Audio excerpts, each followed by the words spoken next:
La vérité qui libère. Un conte de Thériault. Le matin se leva tranquillement sur le duplex. La neige tombait encore, fine et silencieuse, comme si elle voulait garder la ville endormie un peu plus longtemps. Dans la cuisine, Laura préparait le déjeuner pendant que Tom cherchait ses gants, qu'il avait pourtant laissés juste là la veille. Dans la chambre des garçons, Marshall était réveillé. Il jouait avec ses petites autos sur le tapis, concentré comme un petit ingénieur. Marc, lui, se levait plus lentement. Il se frottait les yeux, attrapait son doudou et se leva en titubant. Poppy, fidèle à elle-même, attendait devant la porte, prêt à commencer la journée. Quand les garçons arrivèrent à table, Laura sourit. Bonjour, mes amours. Marshall grimpa sur sa chaise. Mark essaya de faire pareil, mais son pyjama glissa un peu et il tomba sur ses fesses. Il éclata de rire, ce qui fit rire tout le monde. Pendant le déjeuner, Poppy se glissa sous la table. Elle adorait les miettes de toast et ce matin-là, il y en avait beaucoup. Après avoir mangé, les garçons allèrent jouer dans le salon. Marshall avait reçu un petit camion rouge la veille, un camion qu'il aimait beaucoup. Il le posa sur le tapis et commença à construire une route avec des blocs. Marc s'approcha les yeux brillants. Il aimait tout ce que son grand frère aimait. Moi aussi, camion, dit-il. Marshall hésita. Il aimait son camion. Il n'avait pas envie de le prêter. Alors il dit non, Marc, le camion est cassé. Marc fronça les sourcils. Cassé? Marshall hocha la tête, même si le camion avait absolument rien. Marc regarda le camion, puis son frère. Il ne dit rien, mais il s'éloigna un peu, la tête basse. Poppy le suivit, comme si elle sentait qu'il avait besoin de compagnie. Marshall continua de jouer, mais quelque chose n'allait pas. Le salon semblait plus silencieux, le jeu moins amusant.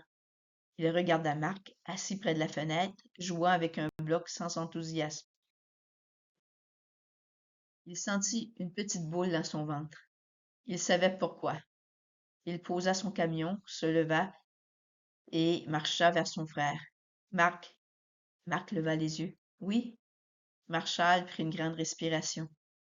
Le camion, il n'est pas cassé. J'ai dit ça parce que je voulais jouer tout seul. Marc cligna des yeux. Il comprenait pas tout, mais il comprenait l'essentiel. Pas cassé? Non, pas cassé. Marshall tendit le camion à son frère. Tu veux jouer avec moi? Le visage de Marc s'illumina comme un lampion. Oui, Poppy aboya comme si elle approuvait la décision. Les deux frères jouèrent ensemble un long moment. Ils firent rouler le camion sur les blocs, le firent sauter par-dessus un coussin, et même Poppy participa en poussant doucement le camion avec son museau. Plus tard, Laura appela. Les garçons, on va dehors un peu? Ils enfilèrent leurs manteaux, leurs bottes, leurs tucs. Poppy tourna en rond, impatiente de courir dans la neige. Dehors, la neige fraîche craquait sous leurs pas. Marshall et Marc commencèrent à faire des traces, courant l'un derrière l'autre. Poppy, bondissant partout, laissait des petits trous ronds dans la neige sèche. À un moment, Marc tomba dans un banc de neige. Il éclata de rire, mais quand il se releva, il tenait quelque chose dans sa main. Regarde, Marshall, c'étaient deux petits bonhommes en plastique tout mouillés, probablement perdus par un enfant du voisinage. Marshall le regarda. On pourrait les garder? Marc secoua la tête. Pas à nous. Marshall resta silencieux. Il savait que son frère avait raison. On va le mettre sur les marches du voisin. Comme ça, s'il le cherche, il va le trouver. Marc hocha la tête, fier. Ils déposèrent le petit jouet sur la marche du duplex voisin. Poppy renifla, puis approuva d'un petit aboiement. De retour à l'intérieur, la chaleur les enveloppa. Laura donna un chocolat chaud. Marshall s'assit près de la fenêtre. Marc s'assit à côté, et Poppy se coucha à leurs pieds. Maman, dit Marshall, aujourd'hui, j'ai dit quelque chose qui n'était pas vrai. Laura le regarda doucement. Et qu'est-ce que tu as fait ensuite? J'ai dit la vérité. Et comment tu t'es senti? Marshall réfléchit. Mieux. Marc ajouta. Vérité, bon. Laura sourit. Oui, mon cœur. La vérité fait du bien. Le soir arriva. Après le bain, après les pyjamas, Après l'histoire, Tom baissa la lumière. Les garçons étaient blottis dans leur lit. Poppy couché au pied du lit de celui de Marshall. Le rat s'assit entre eux. Aujourd'hui, j'ai vu deux garçons courageux dire la vérité. Ce n'est pas toujours facile, mais ça rend le cœur léger.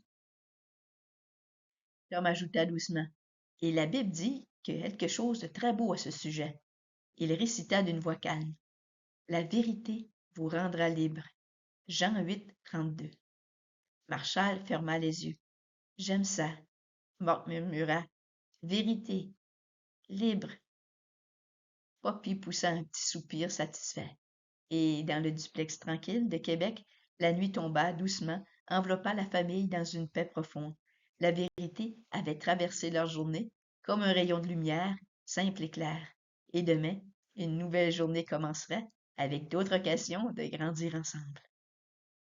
C'était La vérité qui libère, un conte de Thériault. Cliquez en gauche dans le bas pour la prochaine vidéo. À bientôt!